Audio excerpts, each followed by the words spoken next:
میں F B are کو اپنا آدمی بٹھاؤں گا, میں اگر نیشنلائز بینکس کو لوٹنا ہے تو ادھر اپنے پریزیڈنٹس بٹھاؤں گا, ان کے ذریعے لونز لوں گا, معاف کرواؤں گا. تو سارے آہستہ آہستہ جو ادارے نیب, اب نیب کب سے فنکشن کر رہی ہے؟ پہلی دفعہ ہے کہ بڑے بڑے ناموں کو نیب نے پکڑا. پہلے تو چھوٹے چھوٹے لوگوں کو پکڑتی تھی, تو نیب کے ہوتے ہوئے کرپشن بڑھتی جا رہی تھی. اب شور جو مچا ہوا ہے وہی قانون ہے, وہی نیب ہے, وہی 20 سال سے قانون ہے. وہ تب تو 10 سالوں میں جب یہ تھے تو اصول نہیں بدلا, کیونکہ انہوں نے اپنے آدمی بٹھا کے تو نیب کو بالکل اپنے فائدے کے لیے کیا ہوا تھا. بے شرمی سے اور بے دردی سے ملک کو لوٹا, کیونکہ پتہ تھا نیب میں اپنا آدمی بٹھایا ہوا ہے. اب اسی نیب کے ہوتے ہوئے ان کی چیخیں نکل گئی ہیں سب کی. اسی طرح جس طرح نیب کا ادارہ تباہ کیا, اسی طرح سارے ادارے تباہ ہوئے. سپورٹس کے اداروں کے اوپر اپنے لوگ بٹھا دیے, سفارشی بٹھا دیے. وہ سپورٹس دیکھتے دیکھتے ہماری آنکھوں کے سامنے کدھر سے کدھر پہنچ گئی. دیکھیں, سپورٹس ایک ایسی چیز ہے, یہ سمجھنے کی بات ہے کہ ہمارا دنیا سے مقابلہ ہو رہا تھا, ہم دنیا سے مقابلہ کر رہے ہوتے. اب دنیا کے اندر جدھر ان کے ادارے اچھے ہوتے ہیں وہ مسلسل اپنی سپورٹس کو اور کمپیٹیٹو کرتے جا رہے ہوتے ہیں, وہ نئی ٹیکنیک سوچ رہے ہوتے ہیں, وہ اپنے میرٹ کو اوپر لانے کے بہتر طریقے سوچ رہے ہوتے ہیں, وہ اپنی جو لیٹسٹ ٹریننگ ٹیکنیکس ہیں وہ لے کے آ رہے ہوتے ہیں, کیونکہ وہاں پروفیشنلز بیٹھے ہوتے ہیں اداروں کے اوپر. ہمارا مسئلہ کیا ہے کہ ہم وہ جہانگیر خان اور جانشیر خان 10-10 سال اسکواش کے ورلڈ چیمپئن بن گئے.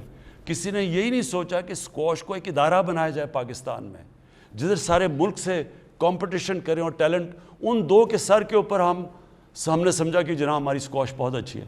جیسے ہی وہ دو گئے پاکستان نیچے جانا شروع ہو گیا. ہاکی کا بھی وہی تھا, ہمارے پاس گریٹ پلیئرز تھے تب تک, یہ گراس کے اوپر ہاکی ہوتی تھی, ہماری ٹیلنٹ بہترین تھا, ہم سب سے بہتر ٹیلنٹڈ تھے. لیکن جیسے جیسے وہ ایسٹرو ٹرف کے اوپر آئے اور گیم چینج ہوئی, ہم ساتھ چینج نہیں ہوئے اور ہمارے پاس وہ پروفیشنلزم نہیں تھی. آج یہ بھی دن دیکھنا ہے کہ پاکستان کی ہاکی کوالیفائی نہ کرے اولمپکس کے لیے.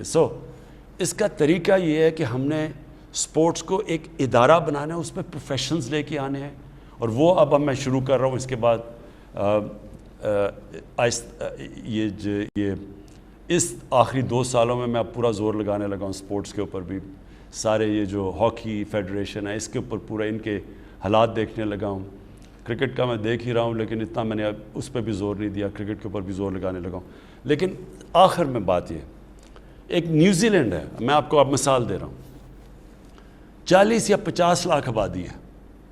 انہوں نے کرکٹ کا جو ٹیسٹ کرکٹ کا ورلڈ کپ ہے, ایک ورلڈ کپ ہے ون ڈے کرکٹ کا, ایک ٹیسٹ کرکٹ کا, 40 یا 50 لاکھ کی آبادی نے ہندوستان جس کی 1 ارب 300 کروڑ آبادی ہے, ان کو انہوں نے ورلڈ ٹیسٹ کرکٹ کی چیمپئن شپ ہرا دی, اور انہوں نے ورلڈ کپ کے بھی فائنل میں پہنچ گئے.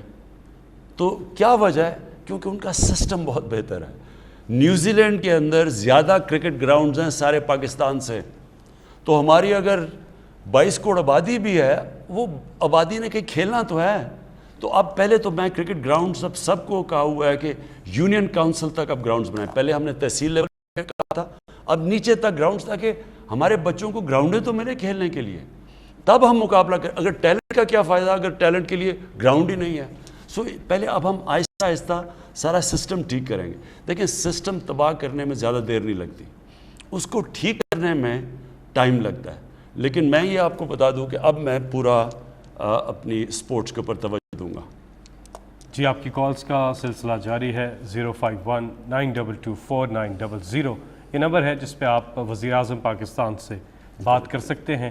ہم اگلے کالر کی جانب جائیں گے, لیکن گزارش یہ ہے کہ اپنی بات کو مختصر رکھیے گا اور جو بھی آپ کا سوال ہو وہ فوراً کر لیجئے, تاکہ زیادہ سے زیادہ ہم کالرز کو پروگرام میں شامل کر سکیں. جی, السلام علیکم. وعلیکم السلام. جی, کون؟ میں دیبا بات کر رہی ہوں اسلام آباد سے. جی. نور مقدم کیس کی آگاہی ہے آپ کو, آپ کی گورنمنٹ اس کو فالو بھی کر رہی ہے. کافی حد تک ایویڈنس مل چکے ہیں کہ آپ ایسے اقدامات یقینی بنائیں گے تاکہ مستقبل میں ایسے واقعات سے بچا جا سکے. راولپنڈی اور اسلام آباد میں چوری ڈکیتی عام ہو چکی ہے. اگر کیپٹل کی یہ سچویشن ہے تو باقی شہروں کے کیا حالات ہوں گے, آپ رائے دیں گے؟ مجھے سمجھ نہیں کیا نور مقدم کیس کے حوالے سے. اچھا. دیکھیں یہ جو نور کا کیس ہے یہ میں خود پہلے دن سے فالو کر رہا ہوں. اس کی ایک ایک چیز کا مجھے پتہ ہے, ساری میں نے تفصیل لی ہوئی ہے, ہوا کیا. یہ بڑا ایک خوفناک قسم کا کیس ہے, اور اس کے اندر جو بڑی چیزیں آتی ہیں کہ وہاں ایک پورا ان کا جو سٹاف کام کر رہا تھا, چوکیدار تھا, نوکر تھے, وہ سب کے سامنے یہ 2 دن کے اوپر یہ سارا یہ جو ٹریجڈی ہوئی ہے. تو میں نے اس کی ایک تفصیل لی ہے. اس میں یہ میں صرف آپ کو بتا دوں کہ لوگ کہتے ہیں کہ جی وہ بڑے مضبوط خاندان سے ہے جو وہ قاتل ہے اور وہ شاید بچ نہ جائے. یہ میں آپ کو بتا دوں کہ بچنے کوئی نہیں لگا اس میں. اگر وہ ڈیول نیشنل بھی ہے اور اگر کوئی سمجھ رہا ہے کہ وہ امریکن اس کی سٹیزن شپ ہے وہ بچ جائے گا, وہ بچنے نہیں لگا. یہ میں آپ کو کہہ سکتا ہوں. لیکن یہ میں ضرور کہوں گا کہ اس سے سارے سب کو یعنی ایک دم ایک شوق ملا ہے کہ وہ نور جو ہم جس طرح ہماری اپنی بیٹی اس سے ہو, ہم جب سوچتے ہیں تو اس کا ایک ایسا صدمہ سب کو ملا ہے. یہ اس کا بڑا امپیکٹ کیا ہے. اس سے پہلے بھی میں آپ کو بتا دوں کہ ایک اور افغان ایمبیسڈر کی بیٹی سے کچھ ہوا, وہ انسیڈنٹ ہوا تھا کہ جی اس کو کسی نے مارا ہے. اس کو بھی میں یہ بتا دوں کہ میں نے اس طرح کیس کو فالو کی جس طرح وہ میری اپنی بیٹی ہے. افغانستان یہ ہمارے اپنے لوگ ہیں, ہم افغانستان کو اپنے بھائی سمجھتے ہیں. تو اس کو بھی ہم نے اسی طرح دیکھا کہ ایک ایک چیز, اور میں پولیس کو داد دوں گا, انہوں نے ایک ایک چیز اس کی فالو کی. یعنی جو 3 ٹیکسیز چینج کی اس کی پورے انہوں نے اسمارٹ سٹی کے کیمرہ سے پورا اس کو فالو کیا, کدھر گئے ان کو ڈرائیوروں کو لوکیٹ کیا, ان کو انٹرویو کیا. تو ایک ایک چیز فالو کی ہے. تو اس کیس کے اندر بھی اس کے اندر ہی ان کے کیمرے لگے ہوئے تھے. ایک ایک چیز اس کی یہ جو نور کا مرڈر کیس ہے اس کو فالو کر رہے ہیں. یہ بہت ٹریجڈی ہے. میں یہ صرف آپ کو سب کو یہ یقین دلانا چاہتا ہوں کہ کوئی بھی طاقتور سے بھی طاقتور ہو اس کو سزا پوری ملے گی اس کیس کی. جی ہمارے ساتھ اگلے کالر. السلام علیکم. وعلیکم السلام. جی کون؟ بات کر رہا ہوں راول ڈیری سے. جی کیا سوال ہے؟ جی السلام علیکم خان صاحب. خان صاحب سب سے پہلے تو آپ کا شکریہ کہ آپ نے جس طرح انوائرمنٹل ایشو پہ کام کیا ہے اور گرین ٹریز پہ کام کر رہے ہیں آلریڈی نا. اس کا سب سے بڑا فائدہ جو ہمارے لیے نظر آ رہا ہے وہ انشاءاللہ ہماری نیکسٹ جنریشن کو ہوگا. تو آپ فرسٹ لیڈر ہیں جو کہ اس بارے میں سوچ رہے ہیں نا. تو thank you very much for اس کے لیے نا. سر میرا سوال یہ ہے کہ آج کل ریزیڈینشیل ایریاز کے اندر کمرشل ایکٹیویٹیز بہت زیادہ ہو رہی ہیں. جس طرح میں جس علاقے سے بلانگ کرتا ہوں وہ راولپنڈی کا ایریا ہے, امر پورہ نا. تو یہاں پہ گھر گھر میں بیسیکلی فرنیچر کے کارخانے کھل رہے ہیں اور اس کے ساتھ ساتھ ہمارے جو گاڑیوں کے ویئر ہاؤسز وغیرہ کھل رہے ہیں نا, جس کی وجہ سے ہمارے پورے ایریا میں نا ریزیڈنٹ کو بہت زیادہ مشکلات کا سامنا ہے. ریزیڈینشیل ایریا میں کمرشل ایریا زیادہ بن رہے ہیں اور اس سے ریزیڈنٹ کو پرابلم آ رہی ہے. دیکھیں میں دونوں چیزوں کا جواب دیتا ہوں. پہلی چیز کہ سارے جو پاکستان میں لوگ یہ دیکھ رہے ہیں, میں آج سب آپ کو اب تاکید کرتا ہوں کہ ہو سکے تو آپ نے کم از کم ایک درخت ضرور لگانا ہے یہ برسات کے اندر. اور صرف لگانا نہیں, پھر اس کا دھیان رکھنا ہے, اس کی پرورش کرنی ہے. یہ میں اس لیے کہہ رہا ہوں کہ ہمارا بدقسمتی سے ملک میں جس بے دردی سے ہم نے اپنے ملک میں اپنے جنگلات تباہ کیے ہیں, ہم نے درخت کاٹے ہیں, ہم نے کوئی سوچا نہیں اپنے آنے والی نسلوں کے لیے. یہ شاید ہی کوئی ملک اپنے اوپر جس کو اللہ نے اتنی نعمتیں دی ہو, جس ملک کو اللہ نے یعنی جو اس ملک کو نعمتیں دی ہیں, شاید میرے خیال میں کسی ملک کو ہوں کہ ہمارے پاس 12 موسم ہیں, 12 کلائمیٹک زونز ہیں. ہم جو اوپر سے جب K2 سے جب ہم جاتے ہیں سمندر تک تو ہر جگہ مختلف کلائمیٹس ہیں. اس میں ہم کچھ بھی اگا سکتے ہیں, ہم اپنے جنگلات بہتر کر سکتے تھے, ہم پانی کا بہتر استعمال کر سکتے تھے, ہم اپنے دریاؤں کو ان کا دھیان رکھ سکتے تھے, ہم اپنے شہروں کا. تو ہم نے یہ کچھ نہیں کیا کیونکہ لانگ ٹرم پلاننگ نہیں کسی کی. لوگ آتے ہیں, 5 سال کا الیکشن ہوا ہے, اچھا جی میں کیا الیکشن کے اندر میں کوئی اورنج ٹرین دکھا دوں, میں کوئی میٹرو دکھا دوں اور 5 سال میں کمپلیٹ کر کے اس کے اوپر کروڑوں روپیہ خرچ کر کے کہ جی دیکھیں کتنا بڑا کارنامہ کیا. یہ کوئی کارنامہ نہیں ہے. آپ پیسے دیں آپ میٹرو لگا لیں, آپ پیسے دیں آپ ٹرین بنا. اصل کارنامہ ہے اپنے آنے والی نسلوں کی ابھی سے پرواہ کریں ہم, کہ ہمارے یہ جو بچے بڑے ہوں گے تو کیا ان کو پولوشن کس طرح کے شہر ملیں گے, کیا وہاں پانی ٹھیک ہوگا, شہروں میں پانی ملے گا, گندگی کدھر جائے گی, گندگی دریاؤں میں تو نہیں ہم پھینک رہے, ہم اپنا انڈر واٹر جو زمین کے نیچے پانی ہے اس کے اندر تو زہر نہیں ڈال رہے. تو یہ جب تک یہ صرف وہ سوچتے ہیں جو آگے کا سوچتے ہیں, جن کی لمبی آگے کہ وہ اپنا نہیں سوچتے, اپنے بچوں کا سوچتے ہیں. اس لیے جو ہمارا اس وقت پاکستان میں جو ہم 10 ارب درخت لگا رہے ہیں, یہ ہم اپنے بچوں کے لیے لگا رہے ہیں, اپنی نسلوں کے لیے, اپنے ملک کو, اور یہ اس اللہ کا شکر ادا کر رہے ہیں اس کی نعمت کا دھیان رکھتے ہوئے جو نعمت ہے پاکستان. تو میں سب کو کہوں گا درخت لگائیں, اس میں شرکت کریں پوری طرح. میں یہ 4-5 جگہ پہ یہ کیمپینز لانچ کروں گا انشاءاللہ اس برسات میں. دوسری چیز, ہمارے شہروں کے اندر مسئلہ بہت بڑا ہے, ہم نے ماسٹر پلان نہیں بنائے شہروں کے. جو بنے ہوئے تھے ماسٹر پلان وہ بھی سارے تباہ ہو چکے ہیں. اسلام آباد میں ذرا آپ اگر دیکھ رہے ہوں تو میں آپ کو بتاؤں کہ کس طرح ہم نے کیونکہ سوچا سمجھا نہیں تو ہوا کیا اس ملک کے ساتھ. اسلام آباد ایک واحد پلانڈ سٹی تھی پاکستان کی, جس میں پتہ تھا ہرے علاقے کدھر ہیں, سڑکیں کدھر بنیں گی, گھر کدھر بنیں گے, کمرشل ایریاز کدھر ہیں. وہ ماسٹر پلان بنا ہوا تھا. وہ ماسٹر پلان کی اتنا دھجیاں اڑائی گئیں کہ آج آپ یہ دیکھیں کہ 1960 سے 2010 تک جتنی بھی اسلام آباد میں ڈیولپمنٹ ہوئی تھی, 2010 سے لے کے 2020 تک اتنی ڈیولپمنٹ 10 سالوں میں ہو گئی ہے. ہمارے گرین ایریاز چلے گئے ہیں, یہاں سے لے کے مری تک جائیں تو راستے میں ساری کنسٹرکشن شروع ہو گئی ہے. کسی نے یہ نہیں دیکھا کہ پانی کدھر سے آئے گا, کسی نے یہ نہیں دیکھا گندگی کدھر جائے گی, وہ ساری راول لیک میں چلی جاتی ہے یا جو جاتا ہے پنڈی کے لیے. تو اب میں نے ہر جگہ آرڈر کیا ہے کہ ہر شہر کے ماسٹر پلان بنیں گے.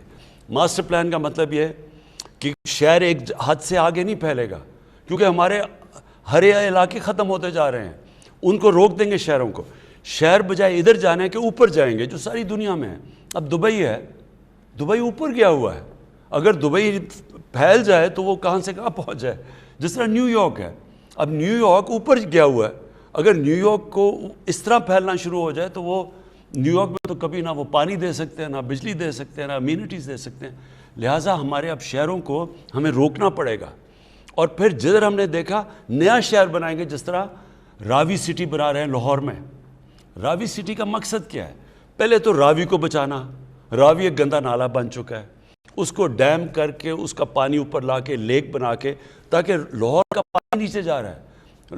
لاہور میں تھوڑی دیر میں ٹینکر مافیا آ جائے گا جس طرح کراچی میں, کیونکہ وہاں پانی اتنا نیچے چلا گیا. اس لیے پہلے لیک بنا رہے ہیں تاکہ گراؤنڈ واٹر اوپر جائے, پھر اس کو اوپر لے کے جا رہے ہیں شہر کو, ماڈرن سٹی بنا رہے ہیں.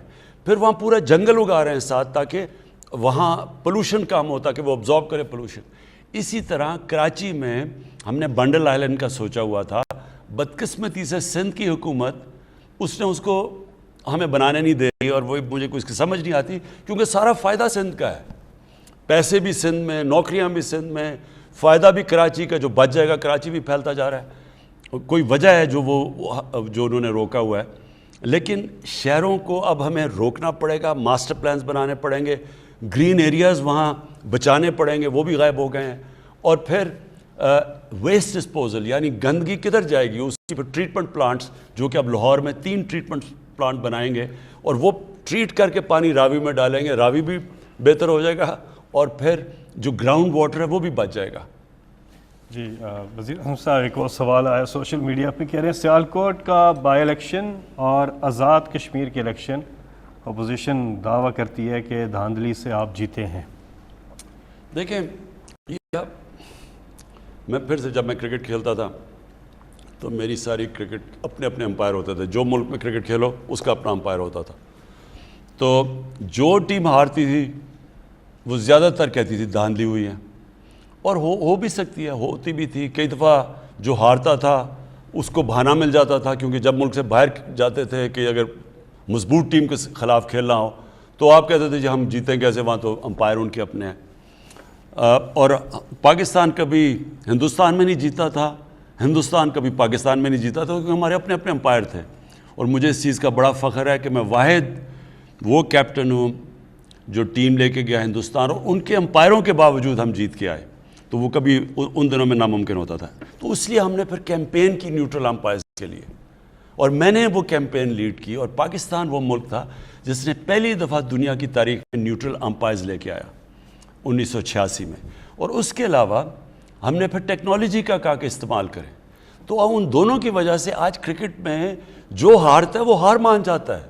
ہمارے زمانے میں ہار وہ کہتے تھے جی امپائروں نے ہرا دیا. اب یہی ہو گیا پاکستان میں.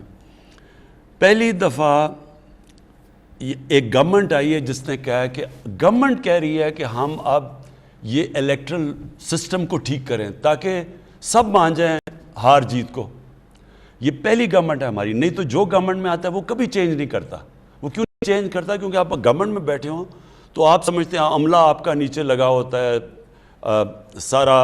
آپ الیکشن کمشنر بھی آپ اگر گورنمنٹ کی مرضی سے آتا ہے، الیکشن کمیشن بھی وہی ہوتی ہے. تو وہ گورنمنٹ سمجھتی ہے کہ ہمارے پاس ایڈوانٹیج ہے کہ اگر ہم گورنمنٹ میں بیٹھے ہیں تو ہم الیکشن جیت سکتے ہیں. تو وہ چینج نہیں کرتے. ہماری پہلی گورنمنٹ آئی ہے جس نے ہم نے پوری کوشش کر کے محنت کر کے دیکھا کہ کیسے ہمارا الیکٹرل سسٹم ٹھیک ہو سکتا ہے.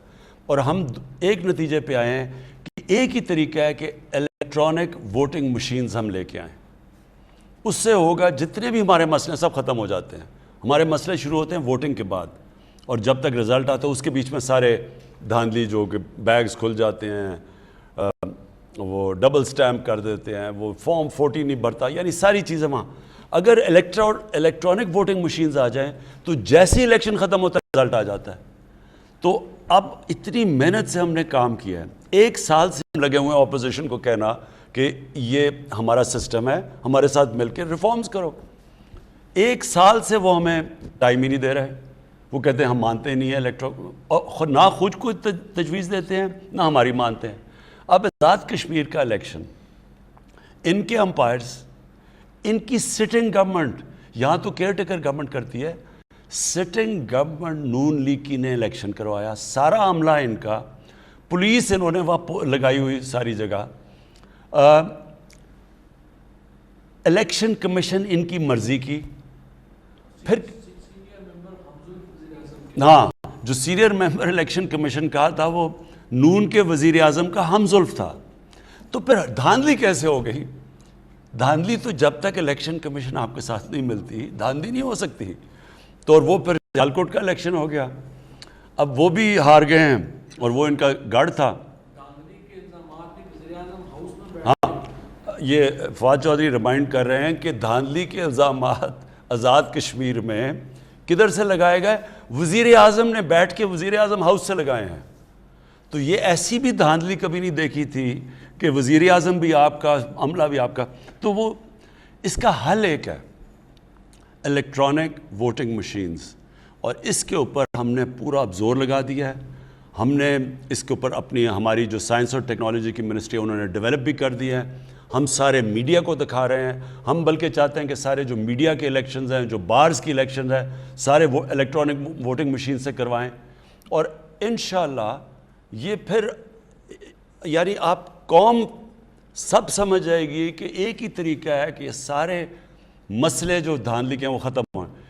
جب امریکہ میں ڈونلڈ ٹرمپ نے کہا کہ دھاندلی ہوئی ہے، دھاندلی سے ہرایا گیا ہے، تو وہ کیوں نہیں ثابت کر سکا دھاندلی؟ کیونکہ وہاں الیکٹرانک ووٹنگ مشینز تھی.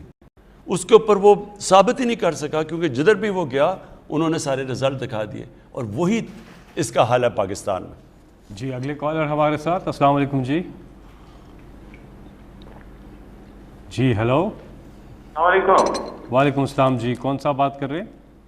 نوید عزیز بات کر رہا ہوں ڈسٹرکٹ لسبلا سے. جی کیا سوال ہے جی آپ کا؟ سر ہمارا سوال یہ کہ ہمارے یہاں 1974 یا اس کے پہلے کی یہ جو بجلی کا سب سے بڑا مسئلہ ہے ہمارے پاس سر، لوڈ شیڈنگ تباہی ہے. اور جو ہمارے اب چونکہ سے آپ اگر بائی روڈ آئیں گے دیکھیں گے جو کھمبے لگے ہوئے نا سیمنٹ کے 73 یا 74 کے، وہ اس وقت تیز ہوائیں چلتی ہیں گر جاتے ہیں، انہیں کو ریپیئر کر دیتے ہیں یا کوئی اس طرح کر دیتے ہیں. مطلب کوئی حال نہیں ہے. تو میں چاہ رہا تھا یہ میرا سوال کیا بس ایک طرح سے ریکویسٹ ہماری سر تو اس سے کیا جائے سر. دیکھیے جی، میں پہلے بجلی کا ان گرمیوں میں بڑی مشکلات کا لوگوں کو سامنا کرنا پڑا. لوڈ شیڈنگ بھی زیادہ تھی، گرمی شدید تھی، اور بلوچستان میں ایک اور مسئلہ آ گیا کیونکہ جو گوادر تک ہم ایران سے بجلی لیتے ہیں، ایران میں اتنی گرمی پڑی کہ ایران کی خود بجلی کی اتنی کنزمپشن ہوگی کہ ایران بھی ہمیں بجلی نہیں دے سکا کیونکہ وہاں ادھر شارٹیج ہوگی ایران کے اندر. تو ہمارا مسئلہ ذرا آپ نے سمجھنا ہے. ہم نے بجلی تو زیادہ بنا دی پاکستان میں، لیکن جو بجلی کو پہنچانے کے لیے جو ٹرانسمیشن لائنز ہیں وہ پرانی ہیں صاحب. اب مثلا پشاور ہے، جو خاص طور پر پشاور ویلی کے اندر، وہاں جو ٹرانسمیشن لائنز ہیں وہ اتنی پرانی ہیں کہ جب بجلی کا پریشر بڑھا تو جب ہم نے بجلی پہنچانے کی بھی کوشش کی وہ پہنچتی نہیں تھی کیونکہ وہ ٹرانسمیشن لائنز کیری نہیں کر سکتی تھی. تو اب اگلا ہے کہ پورا انویسٹمنٹ کر رہے ہیں ٹرانسمیشن لائنز کو ٹھیک کرنے، نہیں لانے کے لیے، تاکہ وہ بوجھ برداشت کر سکے. دوسرا ہمیں مسئلہ کیا آیا کہ یہ جو فنومینا ہے جس کو کہتے ہیں گلوبل وارمنگ، ہماری اس سے جو موسم کے اندر جو تبدیلیاں آئی ہیں اس میں ایک کیا ہوا کہ جو برفوں نے پگھلنا تھا جولائی کے شروع میں وہ پگھلی نہیں. تو جب برفیں نہیں پگھلی تو جو ہماری ڈیمز میں پانی آنا تھا وہ 35% کم پانی آیا، اور یہ ایران میں بھی یہی ہوا. تو جب ڈیمز میں 35% کم پانی آیا تو جو بجلی بنانی تھی ہائیڈرو یعنی پانی سے بجلی بنانی تھی اس میں کمی آ گئی. تو جو ہماری کیپیسٹی بھی تھی اس سے بھی کم بجلی بنی. لیکن جو بجلی اس باری جو ڈیمانڈ آئی ہے، پاکستان کی تاریخ کی سب سے زیادہ بجلی کی ڈیمانڈ اس باری آئی ہے، تقریباً 25,000 میگا واٹ بجلی. جی یہ ہمارا جو جون اور جولائی کا ہمارا مہینہ ہوتا ہے یہ ہمارا پیک سیزن ہوتا ہے، اور باقی سارے مہینوں میں تو ہماری اوسطاً ڈیمانڈ جو ہے وہ 16,000 میگا واٹ ہوتی ہے، اس میں وہ 22-23 پہ چلی جاتی ہے. اس سال وہ ڈیمانڈ ہماری 26,000 تک گئی ہے، اور وہ بجلی ہم نے سپلائی بھی کی، یہاں تک کہ ہماری جو ٹرانسمیشن کیپیسٹی ہے وہ 24,000 ہے، ہم نے 25,000 میگا واٹ بجلی جو ہے وہ سسٹم میں چھوڑی. تو ایک طرف تو ڈیمانڈ 20% بڑھی ہوئی تھی، دوسرا ہمارے ڈیمز کم تھے اس مرتبہ، تو ہمیں بجلی کی جو پروڈکشن ڈیم سے آ رہی تھی، اور ڈیمز ہماری 25% بجلی بناتے ہیں، وہ ہمیں کام آئی. لیکن ان شاء اللہ تعالیٰ اب یہ پچھلے 2 ہفتے سے تو ہم نے غیر اعلانیہ لوڈ شیڈنگ پورے پاکستان میں بالکل زیرو پہ ہم لے گئے ہیں، اور اگلے سال کے لیے ایک ہم نے مؤثر پلان بنایا ہے کہ اگلی گرمیاں آنے سے پہلے یہ جو ہمارے ٹرانسمیشن کے یعنی بجلی کی ترسیل کے باٹل نیکس ہمیں دیکھنے میں آئے ہیں، ان پہ ہم ان شاء اللہ تعالیٰ قابو پا چکے ہوئیں گے. اور الحمدللہ اب جس طرح ہماری انڈسٹری زیادہ ڈیمانڈ جنریٹ کر رہی ہے تو ہمارے پاس اس کو پیک سیزن میں بھی میٹ کرنے کے لیے ان شاء اللہ تعالیٰ ایک مؤثر نظام ہوئے گا. جی یہاں پہ وقت ہوا ایک وقفے کا، اس کے بعد پھر اس پروگرام میں آپ کی کالز کا سلسلہ جو ہے وہ جاری ہے. نمبر آپ کی اسکرین پر بھی آ رہا ہے 05192224900. ہمارے ساتھ اگلے کالر. السلام علیکم جی. وعلیکم السلام جی، کون سا بات کر رہے ہیں، کہاں سے؟ عارف محمود بٹ گجرانوالا سے. جی عارف صاحب، کیا سوال ہے جی؟ میرا سوال ہے کہ میں گجرانوالا میں 32 سال سے کرپشن کے خلاف جہاد کر رہا ہوں. خان صاحب کے ساتھ میں 22 سال سے اٹیچ ہوں جی.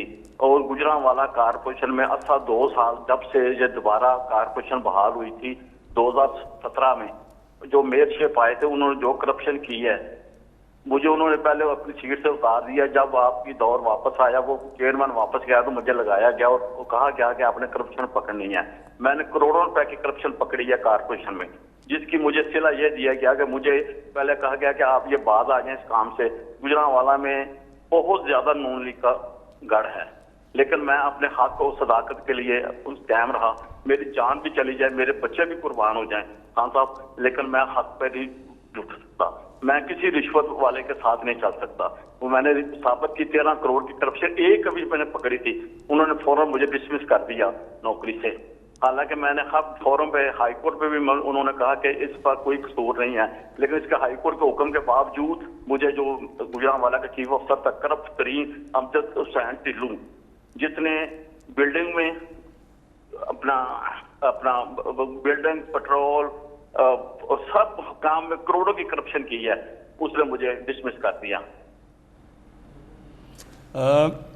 یہ تو میں ابھی میرے آفس آپ کو کانٹیکٹ کریں گے اور ہم اس کو پوری طرح انویسٹیگیٹ کریں گے کہ آپ جو کہہ رہے ہیں اور کیا یہ واقعی سب کچھ ٹھیک ہے. پہلے ہم انویسٹیگیٹ کرتے ہیں اور پھر ایکشن لیں گے. لیکن میں آپ سب کے لیے جو میرے پاکستانی آپ یہ دیکھ رہے ہیں, یہ اپنے ذہن میں ڈال رہے ہیں کہ ایک کرپٹ معاشرہ ترقی نہیں کر سکتا. دنیا کے اندر میں یہ بار بار ایک چیز لوگوں کو سمجھاتا ہوں کہ دنیا میں جو خوشحال ملک ہے اس نے کرپشن کے اوپر قابو پائی ہے. وہاں قانون کی بالا حکمرانی ہے, طاقت کی حکمرانی نہیں ہے, قانون کی حکمرانی ہے. قانون کی حکمرانی ہوتی ہے تو کرپشن ختم ہوتی ہے. دیکھیں, ایک ہوتی ہے کرپشن چھوٹے لیول پہ. چھوٹے لیول کی کرپشن لوگوں کو تنگ تو کرتی ہے, ملکوں کو تباہ نہیں کرتی. ملک کو تباہ کرتی ہے جب پرائم منسٹر بیٹھ کے کرپشن شروع کرتا ہے اور میرے وزیر. جب ہم شروع کرتے ہیں نیچے تک, ہم کسی کو کرپشن سے نہیں روک سکتے. ہم بلکہ کیونکہ ہم جب کرپشن کرتے ہیں, ہم وہ کرپشن کے جو روکنے والے ادارے ہیں ان کو پہلے ہم کمزور کرتے ہیں, کیونکہ ہم نے چوری کرنی ہوتی ہے, وہ پھر باقی کو کسی کو بھی نہیں پکڑ سکتے. نتیجہ یہ ہوتا ہے کہ وہ سارا ملک کی تباہ ہو جاتا ہے. یہ ایک ضرور میں پھر دہراتا رہتا ہوں ایک چیز. ایک ہے پینل بنائی ہے یونائٹڈ نیشنز کے سیکرٹری جنرل نے, اس کو کہتے ہیں فیکٹ آئی پینل. اس پینل نے بڑی محنت کر کے ریسرچ کر کے وہ ایک نتیجے آئے ہیں سامنے, اور وہ آپ یہ سمجھ جائیں کہ جو ان کی فائنڈنگز ہیں وہ بتاتی ہیں کہ غریب ملک غریب کیوں ہیں. اس فائنڈنگ کے مطابق غریب ملک یا ڈیولپنگ ورلڈ سے ہر سال 1000 ارب ڈالر ادھر سے چوری کر کے, منی لانڈرنگ ہو کے آف شور اکاؤنٹس میں اور بڑی بڑی لنڈن جیسی, مے فیئر جیسی پراپرٹیز میں, یہ غریب ملکوں سے پیسہ جاتا ہے وہاں امیر ملکوں میں. غریب ملک غریب ہوتے جا رہے ہیں, امیر ملک امیر ہوتے جا رہے ہیں. ان کا چوری کا پیسہ سارا ادھر چلا جاتا ہے. جس طرح جب انگریز آیا ہندوستان میں تو مغلوں کے دور میں ہندوستان سپر پاور سمجھی جاتی تھی دنیا کی. 24% دنیا کی جو دولت تھی وہ ہندوستان میں تھی. جو 24% دنیا کا جی ڈی پی ہندوستان کا تھا. جب وہ انگریز 200 سال کے بعد چھوڑ کے گیا تو ہندوستان کا 3% شیئر رہ گیا تھا دنیا کے جی ڈی پی میں. صرف 3% دولت ہندوستان کی تھی. باقی جو انگلینڈ تھا اس کی 24% ہو گئی تھی. تو یہاں سے پیسہ سارا جو چوری کر کے لوٹ کے ادھر چلا گیا. اب یہی کرپٹ جو حکمران ہیں اور جو ان کے ساتھ ساتھی ہیں وہ یہی کر رہے ہیں سارے غریب ملکوں سے. ہر سال پیسہ چوری ہو کے ان کا امیر ملکوں میں چلا جاتا ہے. جو نوکریاں یہاں نکلنی ہوتی ہیں وہ نوکریاں ادھر ہوتی ہیں. نہ یہاں ہم اپنے لوگوں کو تعلیم دے سکتے ہیں, نہ علاج کروا سکتے ہیں کیونکہ پیسہ چوری. اور پھر روپے کے اوپر پریشر, کیونکہ ڈالر لے کے ڈالر خرید کے باہر بھیجنے ہوتے ہیں.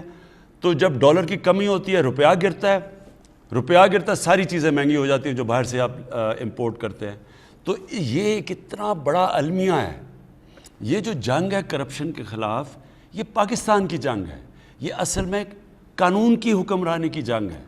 جو کرپشن اس وقت جنگ چل رہی ہے ہمارے ملک میں, جو طاقتور کرپٹ لوگ ہیں وہ اپنے لیے این آر او مانگ رہے ہیں کہ ہمارے ساتھ کوئی ڈیل کر لو. جو جنرل مشرف نے کی تھی ڈیل, وہ میرے سے بھی وہی مانگ رہے ہیں. اور وہ سارا وقت بلیک میل کرتے ہیں ملک کو کہ جی اگر آپ نے ہمارے اوپر ہاتھ ڈالا تو ہم آپ کی گورنمنٹ گرا دیں گے. یہی ساؤتھ افریقہ کے اندر ہوا. ان کے پریزیڈنٹ نے کرپشن کی, اس کا نام زوما تھا. زوما کے اوپر انہوں نے ہاتھ ڈالنے کی کوشش کی ساؤتھ افریقہ کی گورنمنٹ نے. انہوں نے سڑکوں میں اس نے لوگ نکال لیے, مظاہرے شروع ہو گئے اور وہ گورنمنٹ پیچھے ہٹ گئی. یہی یاد رکھیں کہ ایک طاقتور اور کمزور اور غریب اور امیر ملک میں فرق ہی ہے. کسی ویسٹرن ڈیموکریسی کے اندر کسی کی جرت نہیں ہے کہ اگر اس کے اوپر کرپشن کا ایلیگیشن ہے پرائم منسٹر پہ, اس کے وزیروں پہ, وہ یہ نہیں کہہ سکتا کہ جی میں جواب ہی نہیں دوں گا, آپ کون ہوتے ہیں, میرے اوپر سیاسی انتقامی کارروائی ہو رہی ہے. ان کو جواب دینا پڑتا ہے. اور یہی فرق ہے وہاں. اور یہی ہم پاکستان کی فیوچر کی جنگ لڑ رہے ہیں, اپنے آنے والی نسلوں کی. یہی رول آف لاء کی جنگ ہے, قانون کی حکمرانی کی. یہ سوال جو ہے بزی ہیں تو یہ کشمیر سے